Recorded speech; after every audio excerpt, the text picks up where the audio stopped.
السلام علیکم ورحمۃ اللہ وبرکاتہ بسم اللہ الرحمن الرحیم والحمد للہ رب العالمین والصلاة والسلام علی نبینا محمد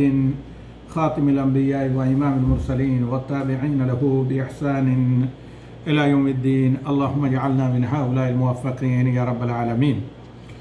حضرات خواتین اور معزز سامعین، آج کا ہمارا موضوع ہے کلام اللہ سے اعراض و روگردانی اور اس کا بھیانک انجام۔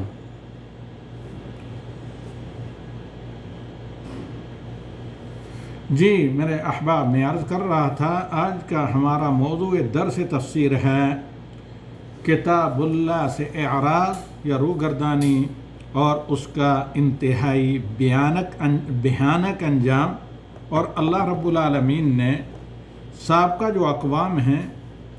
ان کے قصے کو یہاں پر بیان کر کے ہمیں یہ بتایا ہے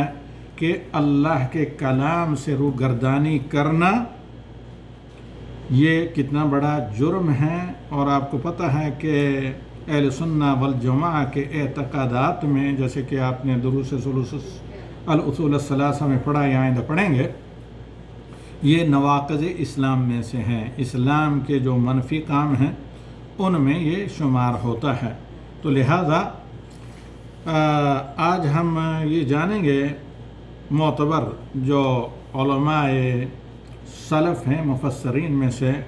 ان کی زبانی یا ان کی تحریروں سے کہ کتاب اللہ سے روگردانی کر کے بنی نوع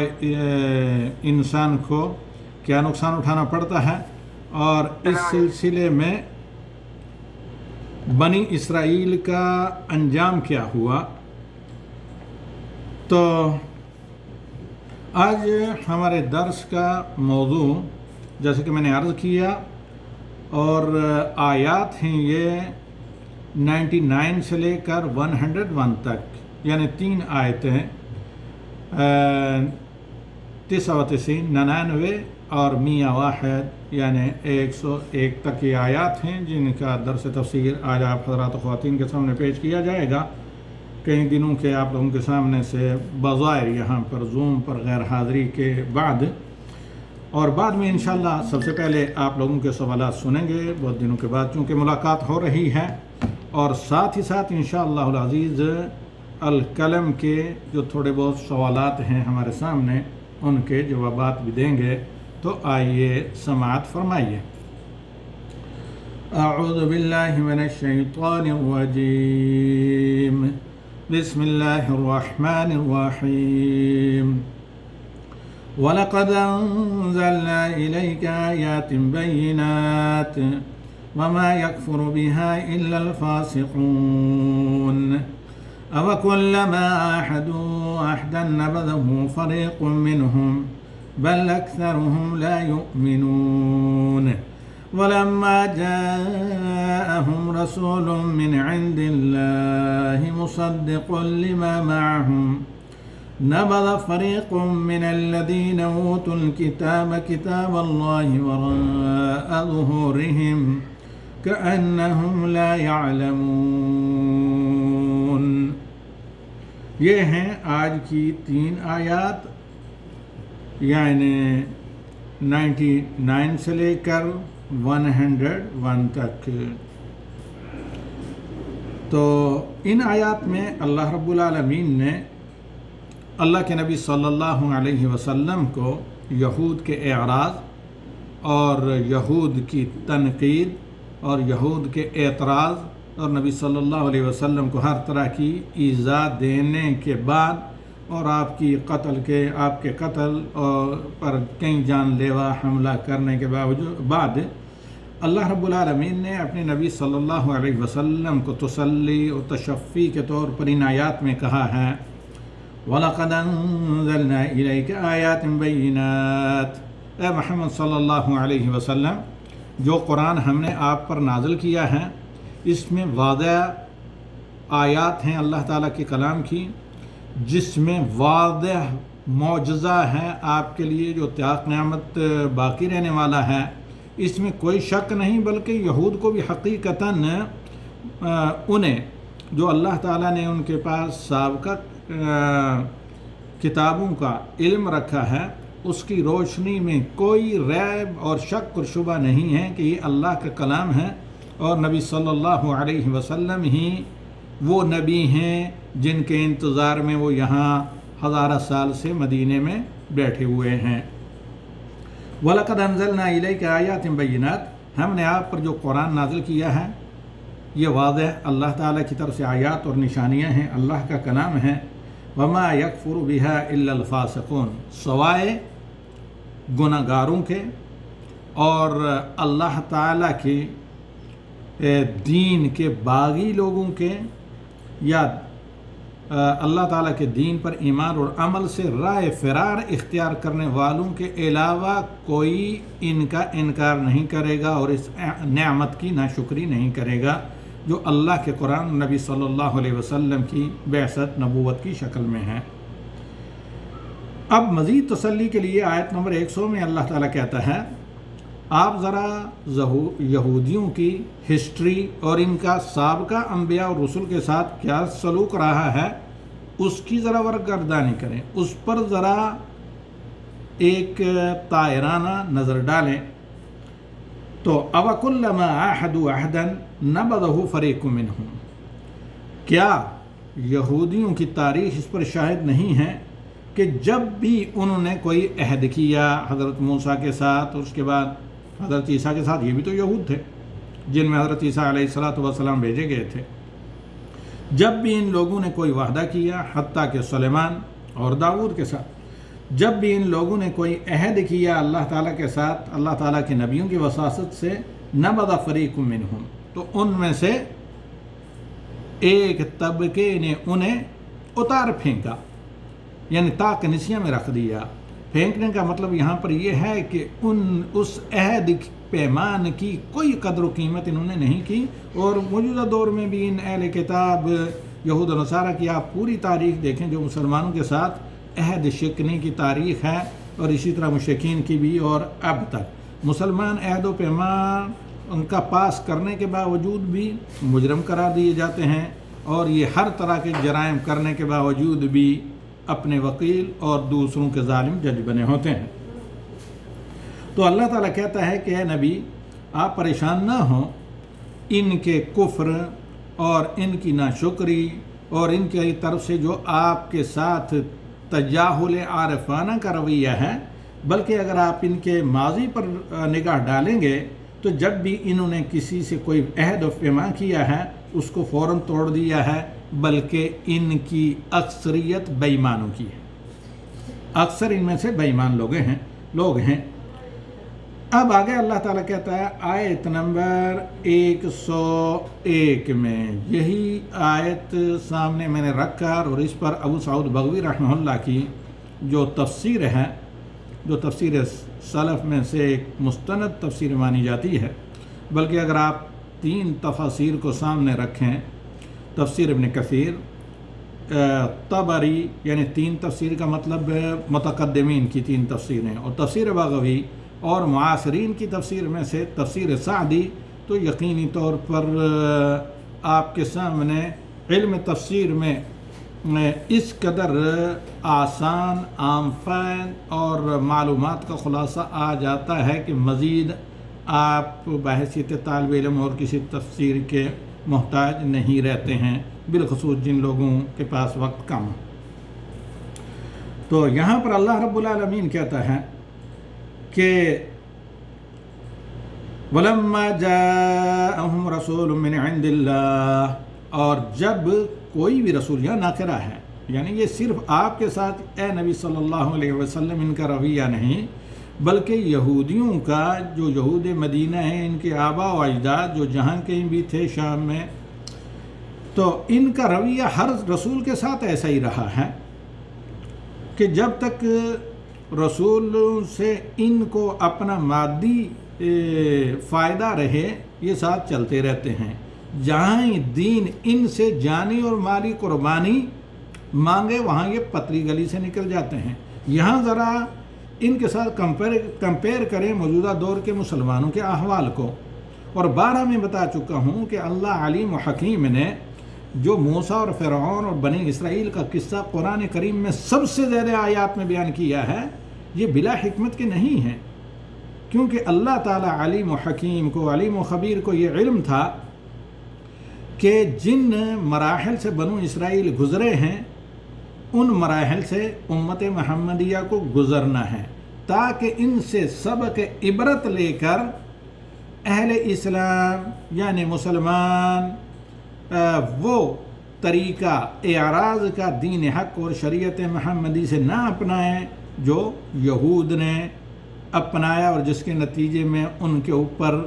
غضب کی اسٹمپ لگی، مغضوب علیہم قرار دے دیا، اور ہر رکعت میں چاہے وہ فرض نماز ہو نفلی نماز ہو آپ اسے دہراتے ہیں تاکہ یہود کے انجام اور ان کا جو رویہ انبیاء اللہ کے کلام، اللہ کے دین اور شریعت کے ساتھ رہا ہے اس سے آپ بچیں، ورنہ کہیں آپ بھی مغضوب علیہم نہ ٹھہرائیں، فالعیاذ باللہ۔ تو اللہ تعالیٰ نے کہا وَلَمَّا جَاءَهُمْ رَسُولٌ مِّنْ عِندِ اللَّهِ، جب بھی کوئی رسول اللہ کی طرف سے ان یہودیوں کے پاس، اہل کتاب کے پاس آیا ہے، مُصَدِّقٌ لِّمَا مَعَهُمْ، اور وہ رسول جو اللہ کا کلام لے کر آیا، خصوصاً یا محمد صلی اللہ علیہ وسلم مراد ہیں، اور عموماً سابقہ انبیاء جن کی انہوں نے تکذیب کی، حضرت عیسیٰ ہوں یا دیگر انبیاء، تو اللہ تعالیٰ یہاں پر کیا کہتا ہے کہ حالانکہ ان کی کتاب جو اولڈ ٹیسٹمنٹ ہے، تورات یا نیو ٹیسٹمنٹ نصارہ کے پاس انجیل، ان میں ان کتابوں کی تصدیق نبی صلی اللہ علیہ وسلم پر نازل کردہ قرآن سے ہوتی ہے، غیر محرف جو ان میں سے ہے اصلی حالت میں جو ہے۔ اور کیونکہ ان کے علماء جانتے تھے کہ محرف کیا ہے، کیونکہ بین السطور تحریف کرتے تھے، اور اصل اللہ تعالیٰ کا کلام تورات و انجیل میں کہاں ہے۔ تو اللہ کے نبی صلی اللہ علیہ وسلم بطور نبی اور اللہ کا قرآن بطور کلام اللہ، سابقہ انبیاء کی جو تعلیمات تھی غیر محرف، ان کی تصدیق کرتے ہیں۔ اور آج ہی میں ایک نیو مسلم فرانسیسی ایک فرنچ نیو مسلم کا واقعہ سن رہا تھا، اس سے یہ سوال کیا گیا فرنچ لینگویج میں، جس کا ساتھ ساتھ ترجمہ عربی میں کیا جا رہا تھا، کہ بھئی آپ نے اسلام کو قبول کیا، اور ان دنوں میں جب اسلام کے خلاف طوفان بدتمیزی اور اسلام کو تمام وسائل کے ذریعے بدنام کرنے کی کوشش کی جا رہی ہے، کہا یہی چیز میرے اسلام لانے کا سبب بنی۔ جب میں نے گہرائی سے خود اسلام کا مطالعہ کیا، بالخصوص سیرت رسول صلی اللہ علیہ وسلم کا، تو میں نے یہ پایا کہ دین اسلام اس دین کے جو اللہ نے حقیقی اصلی دین موسیٰ اور عیسیٰ پر نازل کیا اس کے خلاف نہیں، بلکہ اسی دین کی تجدید ہے۔ ہاں، نبی آخر الزمان صلی اللہ علیہ وسلم پر شریعت محمدی جو ہے یہ نبی آخر زمان کے عہد کے مطابق، ورنہ جو عقیدہ توحید دین اسلام موسیٰ اور عیسیٰ پر نازل کیا گیا وہی محمد صلی اللہ علیہ وسلم پر نازل کیا گیا۔ میں ہی نہیں، اس بندے نے وہی بات کہی جو اللہ کے نبی صلی اللہ علیہ وسلم کی اس حدیث میں ہے، نحن معشر الانبیاء بنو العلات دیننا واحد، یعنی سب کا دین توحید دین اسلام ہے، وشرائعنا شتیٰ، شرعی جو احکام ہیں وہ ہر زمان و مکان کے اعتبار سے علیحدہ ہیں۔ اسی طرح محمد شریعت محمدی اور نبی صلی اللہ علیہ وسلم پر نازل کردہ اللہ کی کتاب یہ مہیمن ہے، ناسخ ہے سابقہ تمام شریعتوں اور کتابوں کے لیے۔ نبذ فریق من الذین اوتوا الکتاب، اہل کتاب میں سے ایک طبقے نے اسے پس پش ڈال دیا، اسے ماننے سے انکار کر دیا، حالانکہ ان کی کتابوں میں نبی صلی اللہ علیہ وسلم کی پیشن گوئیاں، علامات، ساری چیزیں موجود تھی۔ کتاب اللہ وراء ظہورہم، اللہ تعالیٰ کی کتاب کو پس پش ڈال دیا، یعنی جو ان کی کتابوں میں بھی تھا نبی صلی اللہ علیہ وسلم کے بارے میں اور قرآن کے بارے میں، کأنہم لا یعلمون، گویا کہ وہ جانتے ہی نہیں، حالانکہ نبی صلی اللہ علیہ وسلم کی صداقت، قرآن کریم کے اللہ کے کلام ہونے کا انہیں علم تھا۔ اس پر ابو سعود بغوی رحمہ اللہ اپنی مشہور تفسیر میں، تفسیر بغوی میں فرماتے ہیں، کہتے ہیں کہ تورات کو وہ ریشم کے جزدانوں میں اور دیبا وغیرہ جیسے خوبصورت استبرق جیسے کپڑوں کے غلافوں میں رکھتے تھے، اور سونے اور چاندی سے فریم بنا کر اس میں رکھتے تھے اللہ کے کلام کو، جو تورات و انجیل کی شکل میں تھا، لیکن اکثریت تو ان کو پڑھتی نہیں تھی، پڑھنے کے جو پڑھ لیتے اس پر عمل نہیں کرتے۔ امام ابو سعود کہتے ہیں کہ اللہ تعالیٰ نے جو ان کے بارے میں کہا ہے کہ نبذ فریق من الذین اوتوا الکتاب کتاب اللہ وراء ظہورہم کأنہم لا یعلمون، اس کا مطلب نہیں کہ وہ اس کی بے ادبی کرتے تھے، احترام نہیں کرتے تھے، بلکہ وہ اس سے تبرک حاصل کرتے تھے، اسے سونے اور چاندی سے لکھ کر ریشم کے غلافوں میں سونے اور چاندی کے فریموں میں رکھتے تھے، لیکن جو اللہ تعالیٰ نے کہا ہے کہ اسے پس پش ڈال دیا، اللہ کی کتاب کو انہوں نے پھینک دیا، وہ یہ کہ اس پر عمل نہیں کرتے تھے۔ کیا یہی بات موجودہ دور میں امت مسلمہ پر، کلمہ گو مسلمانوں پر صادق نہیں آتی کہ جو قرآن کو تبرک کے لیے قرآن خوانی بھی کرتے ہیں، انتہائی خوبصورت فریموں میں قرآنی آیات کو بھی لٹکا کر رکھتے ہیں، اور انتہائی ریشمی جزدانوں میں بھی قرآن کو سمیٹ کر رکھتے ہیں، لیکن یہود تو شاید اپنے بعض مقاصد کے لیے پڑھتے تھے، جیسے آج قرآن خوانی کے لیے ایک بدعت کے طور پر مسلمان بھی پڑھتے ہیں، لیکن کیا اس طرح پڑھتے ہیں جس طرح مدرسہ نبوی میں اصحاب رسول صلی اللہ علیہ وسلم قرآن کی تلاوت کرتے تھے؟ میں نے سب سے پہلے درس تفسیر میں یہ تفصیلاً بیان کیا ہے۔ اور کیا سمجھ کر اس پر عمل کرنے کی کوشش کرتے ہیں؟ اگر نہیں کرتے تو یہی کتاب اللہ کو پس پش ڈالنا ہے، اور یہی اعراض ہے اللہ کی کتاب سے، یہی منافی اسلام اور یہی نواقض اسلام کے جو اسلام کے مشہور 10 نواقض ہیں، ان میں سے ایک اسی کو گنوایا ہے اہل علم نے۔ قرآن کریم کو نہ آتا ہو، وسائل موجود ہونے کے باوجود سیکھنے پڑھنے کی کوشش نہ کرنا تجوید کے ساتھ، اور قرآن کے معنی کو سمجھ کر نہ پڑھنا، یا سب کچھ بھی اگر کر لیں تو قرآن کے اوپر عمل کرنے کی صحیح کوشش نہ کرنا، جد و جہد نہ کرنا، یہ اعراض میں سے ہے جو نواقض اسلام میں سے ہے۔ فالعیاذ باللہ واللہ المستعان۔ اسی پر اکتفا کرتے ہیں، آج کا یہ درس تفسیر مکمل ہوا۔ وباللہ التوفیق، والسلام علیکم ورحمۃ اللہ وبرکاتہ۔ یہ ٹوٹل مقدمے کو چھوڑ دیں تو 15 منٹ کا ہے، ورنہ 17 منٹ کا۔ اللہ تعالیٰ کرے کہ ہمیں اس پر عمل کرنے کی توفیق بھی ملے۔ اسے بھیجنے کے بعد اب ہم آپ لوگوں کے، ہاں جی، تفسیر سے متعلق کسی کا کوئی سوال تو نہیں ہے؟